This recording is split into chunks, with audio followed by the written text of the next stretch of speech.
Alerte coronavirus. Attention, attention, le coronavirus se transmet très facilement et fait des ravages. Pour l'éviter, le port du masque de protection est obligatoire en tout lieu. Dans l'administration publique ou privée, dans les réunions, les rencontres, dans les marchés, les magasins, les boutiques et lors des déplacements, le port du masque est obligatoire. Même dans les lieux privés, dès lors que l'on n'est pas seul, le masque doit être le fidèle compagnon.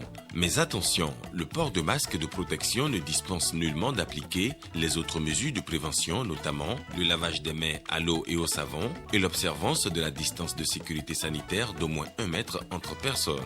Enfin, s'abstenir de porter des gants en vue du lavage régulier des mains à l'eau et au savon ou de l'application de gel hydroalcoolique. Pour tout savoir sur l'épidémie du coronavirus au Bénin, rendez-vous sur le site web www.gouv.bj/coronavirus. Ceci est un message du gouvernement de la République du Bénin. Bonjour à tous, à la une de ce 13h, la Caisse nationale de sécurité sociale s'approprie la réforme gouvernementale en matière de paiement des pensions de retraite. La CNSS va bientôt s'allier sur cette mesure. Les composantes sont à pied d'œuvre. À suivre dans ce 13h. Le consortium Agir maintenant en phase avec le programme d'insertion dans l'emploi. Cette plateforme vient de lancer des séances de sensibilisation des jeunes dans plusieurs villes du Bénin. Et puis un nouveau statut pour les chercheurs, ils seront désormais valorisés. Le gouvernement travaille à promouvoir la recherche scientifique. Une cérémonie de remise de toge aux scientifiques a eu lieu cette semaine.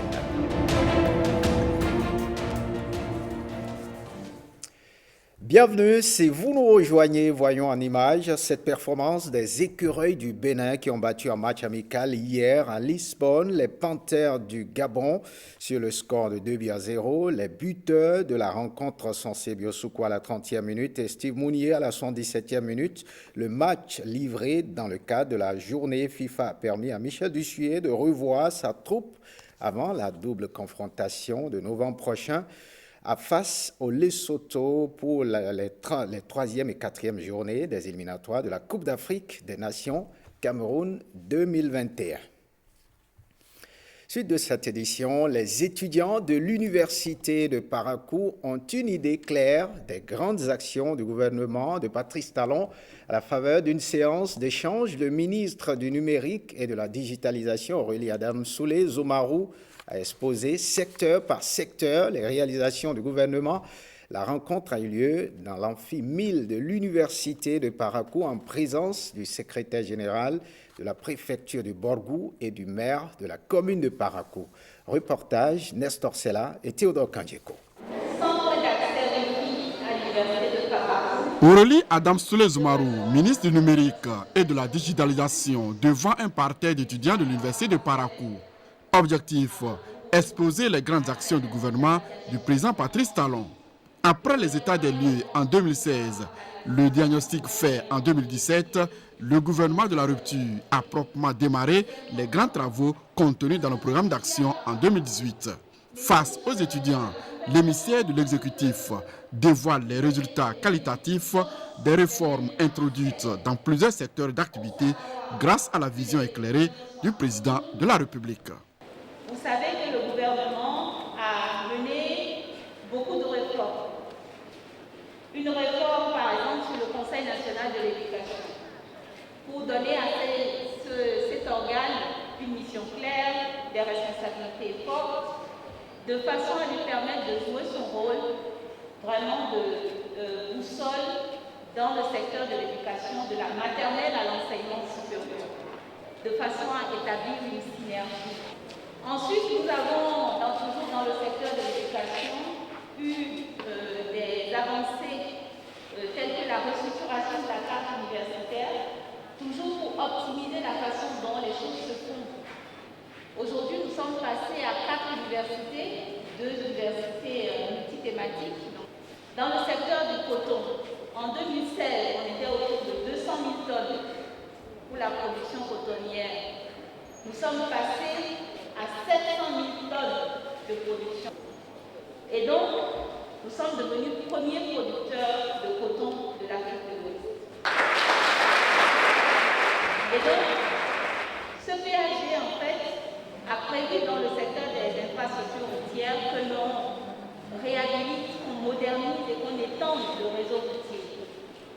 de plus de 1300 km.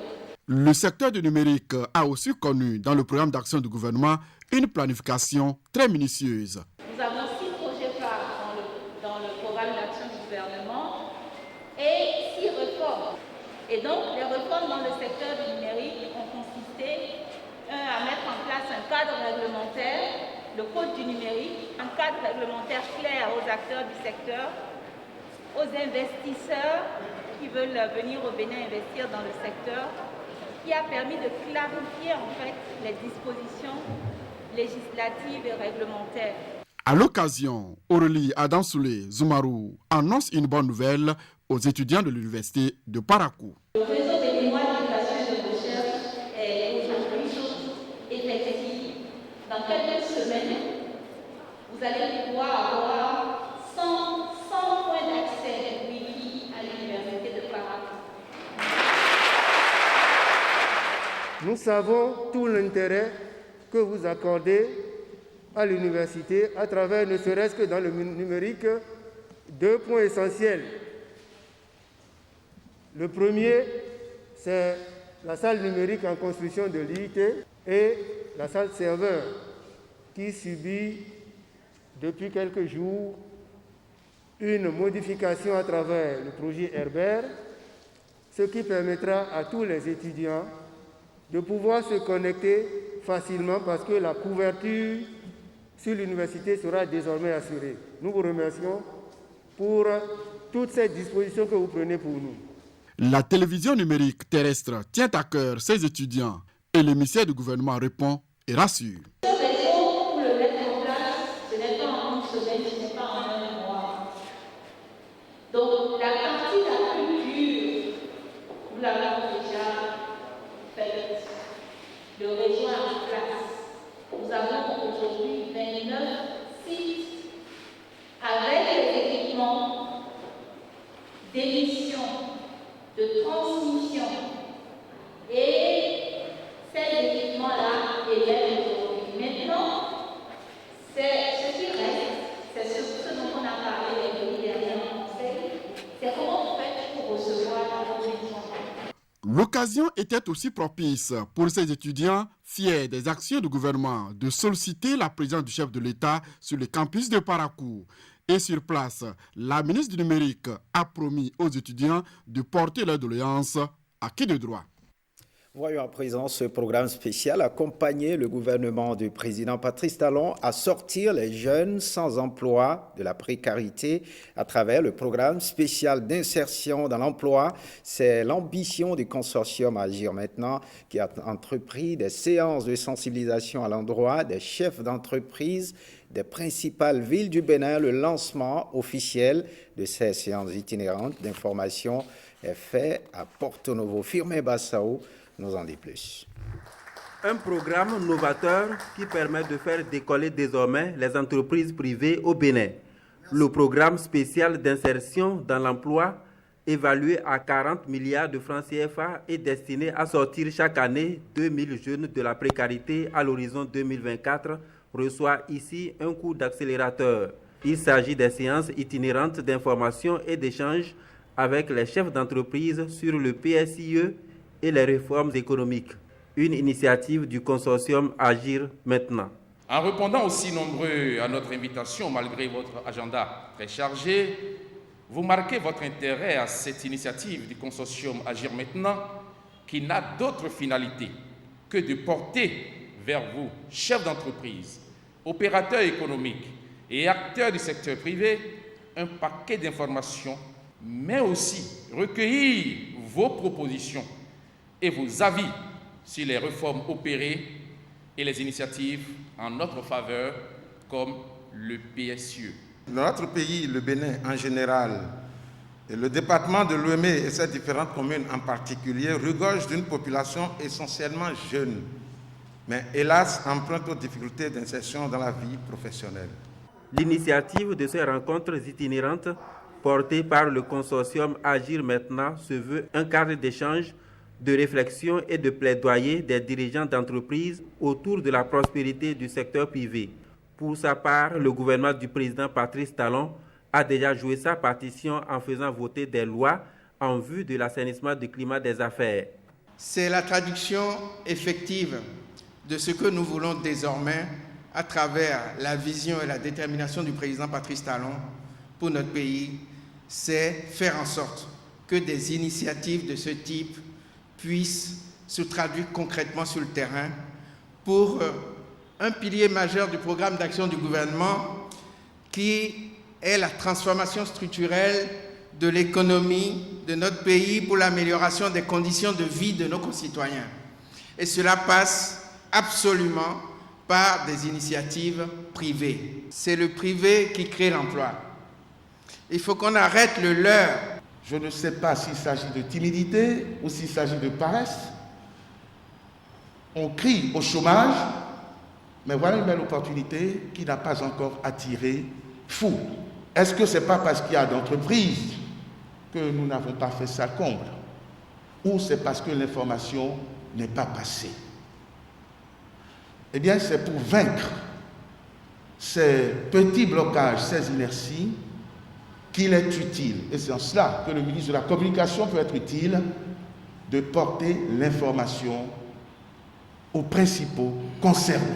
Et c'est en cela que je salue l'initiative du consortium Agir Maintenant, qui a pris l'initiative de réunir les principaux acteurs, c'est-à-dire les cadres et les chefs d'entreprise, afin que nous fassions plus ample connaissance et une connaissance précise, détaillée de ce programme qui va hisser le Bénin. Hisser le Bénin au rang des pays en voie de développement, le gouvernement du président Patrice Talon y tient beaucoup. C'est pourquoi au secteur privé qui reste le fer de lance de tout développement socio-économique. Après Porto Novo, plusieurs autres villes du Bénin vont accueillir les responsables du consortium Agir Maintenant pour le même exercice. Et cette bonne nouvelle, la Caisse nationale de sécurité sociale a entrepris certaines réformes suite à la décision prise en Conseil des ministres au sujet du paiement automatique des pensions des retraités dès leur admission à la retraite, au nombre des réformes, l'actualisation des comptes individuels des travailleurs, des réformes déjà en cours d'exécution. À cet effet, la ministre du Travail et de la fonction publique s'est rendue au sein de l'organisme pour constater l'avancement des travaux. Accès Dancy et Louis Kodobo. À l'heure du compte à rebours des réformes de modernisation de l'administration publique, il flotte comme une fébrilité compétitive. La Caisse nationale de sécurité sociale, CNSS, fait aussi sa réforme à travers 2 projets. La réorganisation physique des archives et l'actualisation des comptes individuels des travailleurs PACIT. Et quand la ministre de tutelle descend faire son inspection à la direction annexe de l'organisme de sécurité sociale, elle découvre une équipe en pleine émulation. Ça, déjà, on a senti le gain sur le processus de traitement. Parce que désormais, on ne va plus chercher dans une masse de documentation. C'est vrai qu'au niveau du Fonds national de retraite du Bénin, qui assure la gestion des pensions des agents de l'État admis à la retraite, il y a également depuis 3 ans des réformes qui ont été engagées à travers la dématérialisation du processus et bien évidemment l'amélioration ou la réhabilitation des archives de notre département ministériel. La même chose se fait bien évidemment au niveau du ministère de l'économie et des finances. Mais vous avez suivi certainement un des relevés des décisions administratives du Conseil des ministres qui a instruit et le ministre des Finances et moi-même de tout mettre en œuvre pour procéder au paiement des pensions aux retraités, aux agents retraités de l'administration, pour compter de la première échéance qui suit l'admission à la retraite. Face à sa hiérarchie, le directeur de la CNSS insiste sur l'importance de travailler à bâtir un archivage tout à la fois physique et informatique. Pour servir les prestations de sécurité sociale, il faut avoir le compte individuel du travailleur à jour. Et c'est ce qui a nourri le second projet d'actualisation des comptes individuels des travailleurs. Le travail est en train de se faire. Et croyez-nous, le conseil d'administration donne tout ce qu'il peut donner donc, à la direction et toutes les décisions que nous pouvons prendre pour permettre au DG donc, de pouvoir exécuter donc, le programme, nous le faisons. La ministre du Travail et de la Fonction publique félicite et remotive la troupe. J'ai suivi l'exposé. Je me rends compte sur environ 400 000 dossiers individuels des agents. Vous êtes arrivé à apurer et à mettre à jour 110 000 dossiers. Je voudrais vous en féliciter, mais ce n'est pas suffisant. Parce qu'en arrivant ici, j'ai l'intention de vous dire que pour compter du 1er janvier ou du 2 janvier 2021, il va falloir que le pensionné de la Caisse nationale de sécurité sociale puisse également rentrer en possession de sa pension à l'échéance suivante. Alors, comment allons-nous nous y prendre?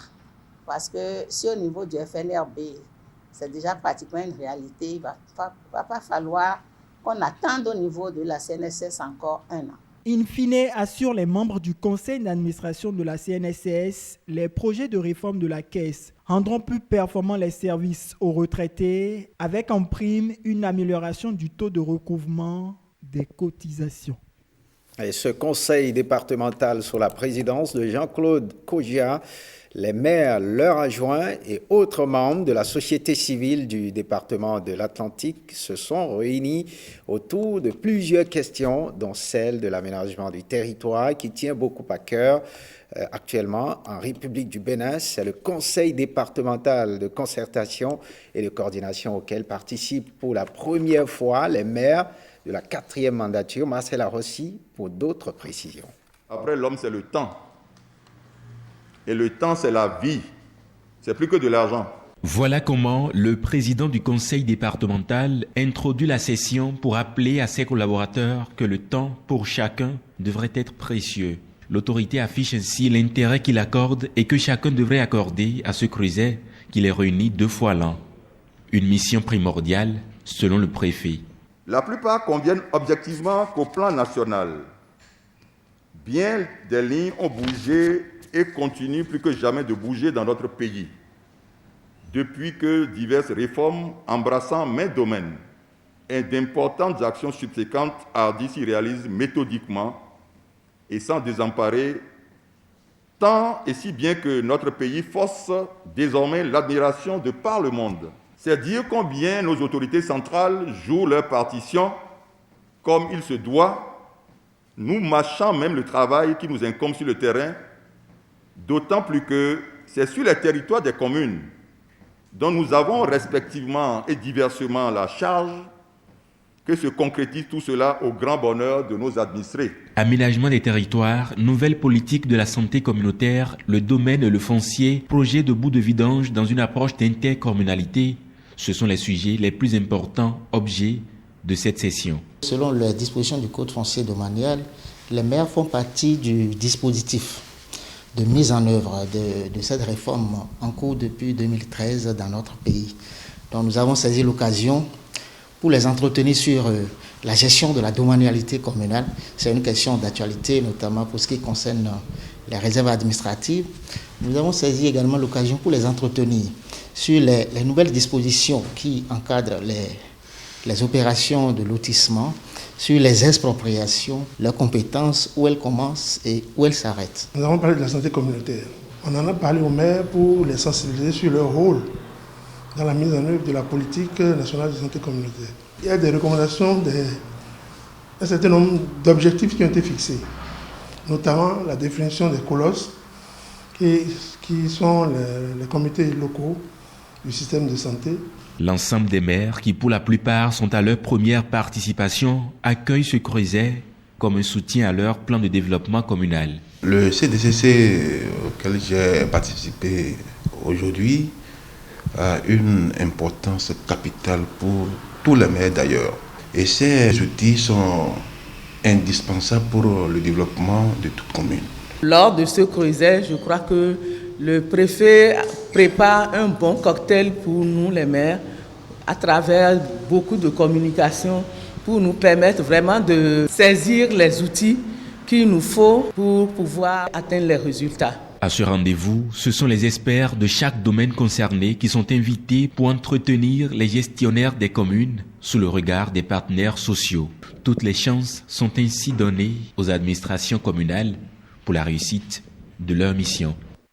Remise officielle de toge aux chercheurs de rang doctoral, une première au Bénin qui entend promouvoir la recherche scientifique et l'innovation. L'événement a eu lieu la semaine dernière dans l'un des amphithéâtres de l'ISBA à Cotonou sous la conduite du ministre de l'Enseignement supérieur et de l'Agriculture. Les détails avec Marcella Rossi. Vous avez tout le temps à la sortie pour les faire. La cérémonie n'est pas encore terminée. Ils sont solennellement consacrés chercheurs de rang doctoral et sont aujourd'hui dotés de leur toge à reconnaître partout dans le respect des tests en vigueur. C'est le lieu de remercier tout particulièrement Madame la ministre de l'Enseignement supérieur et de la Recherche scientifique qui, très sensible à notre situation à l'issue de l'audience qu'elle a bien voulu nous accorder le 7 juillet 2020, a fait la promesse de prendre et d'œuvrer pour la prise de tous les tests d'application restants. Nous nous engageons fermement, premièrement, à mettre nos connaissances scientifiques et techniques avec abnégation et humilité au service du développement du Bénin. Deuxièmement, à contribuer à la science. Et enfin, troisièmement, à respecter toutes les exigences du code d'éthique de notre corporation en vue de porter plus haut encore l'étendard de la recherche béninoise. La fonction de chercheur en République du Bénin se voit valorisée à partir de la prise du décret 2016-221 portant statut particulier des chercheurs de rang doctoral. À ma connaissance, c'est pour la première fois qu'une cérémonie de port de toge est organisée au Bénin, replaçant ainsi, à cet égard, les animateurs du système national de la recherche et de l'innovation au même palier que ceux de l'enseignement supérieur. À travers cette cérémonie, le gouvernement vient de marquer son intérêt à la recherche scientifique. Son ambition pour le sous-secteur de la recherche est ici rappelée. Dans la perspective d'une restructuration et d'un repositionnement du sous-secteur de la recherche, tel qu'il est indiqué dans le programme d'action du gouvernement PAG 2016-2020, qu'il me plaise de vous rappeler que notre pays est sur le point de se doter d'une grande politique de recherche et de l'innovation. Ce document cadre propose une vision prospective qui va dorénavant inspirer toutes vos actions de recherche. Le monde agricole serait à la croisée des chemins pour la productivité, la diversification et la compétitivité. Des défis passant les chercheurs. Ces défis ne sauraient être levés sans la génération et la diffusion d'informations et d'innovations adaptées. J'allais tout simplement dire sans la science et la technique. De même, la science et la technique n'existeraient pas s'il n'existe pas des femmes et des hommes bien formés, passionnés et motivés.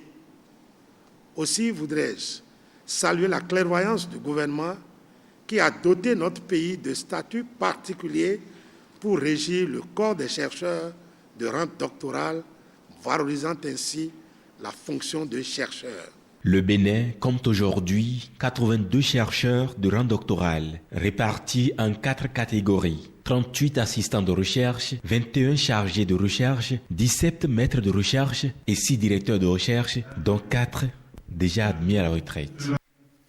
La revue du web hebdomadaire cette semaine, l'exploit individuel d'un handicapé moteur a fait le tour de la toile. La signature de Saturnin Alagoué en Ligue 1 française ne fait pas que des heureux.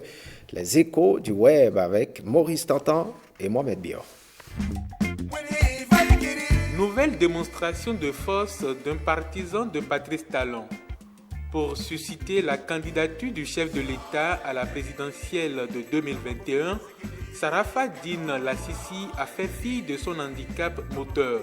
il a parcouru la distance Nati-Tengu-Cotonou sur son tricycle à pédale manuelle pour donner de l'écho à son message à l'endroit du président de la République. Objectif atteint pour ce vulcanisateur de métier, non seulement son initiative a été largement relayée sur les réseaux sociaux, mais il a surtout été reçu par le ministre Modeste Kérékou et le député Barthélémy Kassa dès son arrivée à Cotonou. Les deux personnalités ont assuré que son message sera transmis au président de la République. Mieux encore, Sarafa Dine Lassisi a aussi reçu comme cadeau un nouveau fauteuil roulant. Ce dernier va sans doute alléger sa peine sur le chemin du retour s'il décide de le faire comme à l'aller.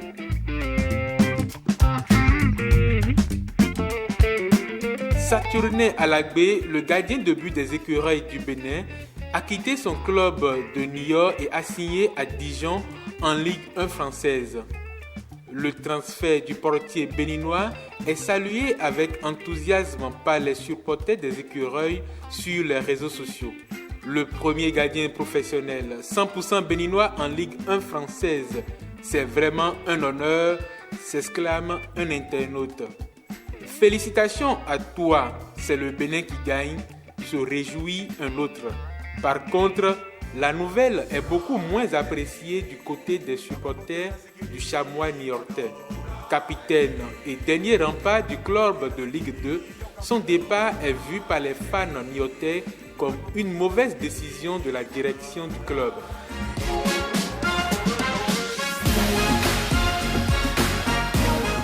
C'est bien pour Saturnin Alagbé, c'est logique vu ses performances. Normal qu'il vise la Ligue 1 et bravo. C'est moins logique dans la gestion de l'effectif alors que l'équipe est première, regrette un supporter niortais. Au chapitre du débat sur la restitution des biens culturels pillés sous la colonisation, le Parlement français a voté une loi consacrant la restitution de 26 œuvres au Bénin et au Sénégal. Une nouvelle qui ravit les défenseurs de la restitution des œuvres, mais qui rappelle aussi pour certains qu'il ne s'agit que d'une première victoire dans une succession de combats. Le combat n'est pas terminé. Nous devons encore et encore continuer à militer pour la restitution du reste de ces butins de guerre encore non inscrits, a réagi un internaute sur Facebook. Pour un autre, c'est déjà une bonne nouvelle. Il ne faut juste pas baisser les bras. Voyons, le groupe Canal+ était face à la presse. Objectif, présenter les nouvelles offres aux journalistes et surtout annoncer l'entrée de 2 médias béninois sur le bouquet. La conférence de presse a eu lieu dans la salle de projection de Canal Olympia à Cotonou. Le compte-rendu de Patrick Diosso et Petroni Lokoso. 2 organes de presse audiovisuelle du Bénin, TVC et Golf FM, disponibles sur Canal+. C'est la nouvelle apportée aux femmes et hommes des médias invités en conférence de presse. Une rencontre qui raconte comment Canal+ innove encore et toujours plus avec de nouvelles offres. Les 5 plus grands championnats au monde seront disponibles sur nos bouquets. 11 nouvelles chaînes de télévision, dont TVC, Télévision Carrefour, qui est sur le numéro 274. Ça fait 16 ans que nous avons commencé à diffuser. Ce n'est pas une fin que d'être dans le bouquet Canal+, mais c'est plutôt un nouveau challenge qui se dresse devant nous. Il faut davantage de contenu. Je peux rassurer la direction de Canal+, que nous avons du savoir-faire dans le domaine et que nous ne décevons pas donc l'espoir, les espoirs qui sont les leurs.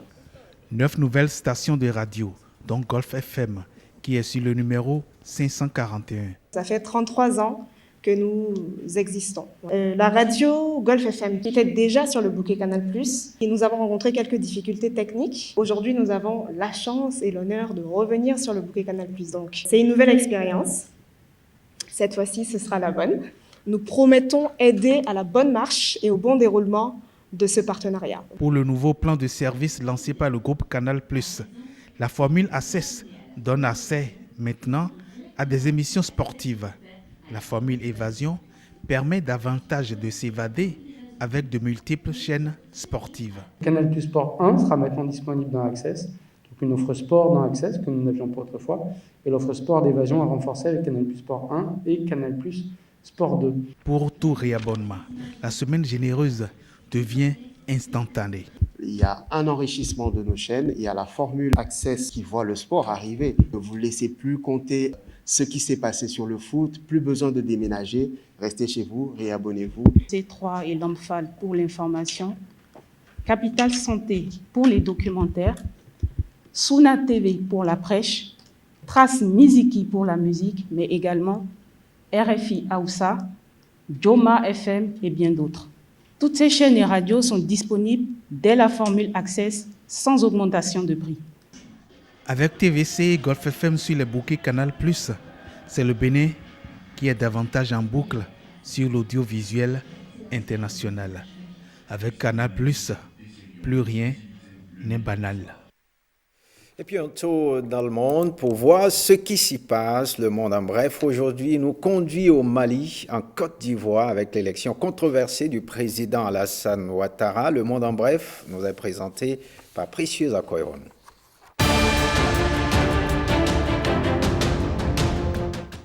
Le chef de l'État ghanéen, président en exercice de la CEDEAO, est arrivé au Mali pour une visite officielle. Il a été accueilli ce dimanche à sa descente d'avion par le président de transition Ban Dao, avec lequel il devait ensuite s'entretenir. Le président ghanéen va également échanger avec le vice-président de transition et le premier ministre. Cette visite intervient seulement 5 jours après la levée des sanctions de la CEDEAO contre le Mali. Les colonels qui ont renversé le président Boubacar Keïta lors du putsch se sont engagés à rendre le pouvoir à des dirigeants civils élus au terme d'une période de transition d'une durée maximale de 18 mois. Le gouvernement de transition actuel compte 25 ministres, dont 4 colonels. En Côte d'Ivoire, la candidature du président Alassane Ouattara à l'élection présidentielle reste controversée malgré l'avis favorable du Conseil constitutionnel. Ce samedi, l'opposition ivoirienne a tenu un premier grand meeting attirant quelques 30 000 personnes au stade d'Abidjan pour présenter un front uni contre la candidature du président Alassane Ouattara à un 3e mandat. Cette manifestation a rassemblé pour la première fois de nombreux leaders de l'opposition ivoirienne. Un contre-meeting du parti au pouvoir qui devait se tenir le même jour dans la capitale économique ivoirienne a finalement été annulé. Si pour l'heure, l'opposition est unie contre la candidature du président Alassane Ouattara, elle ne s'est en revanche pas mise d'accord sur une alliance électorale pour la présidentielle. La position de ses leaders sur la tenue ou non du scrutin présidentiel ne semble pas non plus unanime. Alassane Ouattara, 78 ans, est élu pour la première fois président de la Côte d'Ivoire en 2010. On ne veut plus d'Alassane. On ne veut plus d'Alassane. Voilà. Moi, je suis PDCI, mais aujourd'hui, là, ce n'est pas le PDCI qui est là. C'est la Côte d'Ivoire qui est là. C'est les jeunes Ivoiriens qui sont là. Nous sommes là, debout comme une seule personne pour dire non au 3e mandat d'Alassane Dramane Ouattara. Aux États-Unis, l'ancien vice-président et candidat démocrate à la présidence américaine Joe Biden a déclaré aux journalistes que ses commentaires précédents au sujet de l'acceptation des résultats de l'élection présidentielle ont été pris hors contexte. L'adversaire de Donald Trump affirme: Je crois savoir que l'un des commentaires que j'ai fait a été pris un peu hors contexte. J'accepterai le résultat de cette élection, un point c'est tout. Et je pense que tout ce que le peuple américain a à faire, c'est de voter, de se présenter et de voter. Ils détermineront l'issue de tout ça. Ce à quoi je faisais référence, ce sont les tentatives qui sont faites pour essayer d'influencer et de faire peur aux gens pour qu'ils ne votent pas. Ils ne devraient pas y prêter attention. Le peuple américain est en train de voter. Ils votent en grand nombre. Ils vont déterminer le résultat et je vais accepter le résultat de l'élection sans aucune question. Je vous remercie donc. Je vous remercie. En Lituanie, c'est le premier tour des élections législatives. Les citoyens votent ce dimanche. La campagne électorale se concentre sur la réduction des disparités économiques et éducatives entre les villes et les campagnes dans ce pays d'environ 3000 habitants. Dans le cadre de mesures de sécurité dues à la pandémie de coronavirus, un vote en voiture a été autorisé lors du scrutin. Dans les bureaux de vote, les masques et la distanciation sociale sont obligatoires. Faites ce journal. Merci de l'avoir suivi. Vous pouvez revoir cette édition sur notre plateforme www.ortb.bj. Merci de votre fidélité. À très bientôt.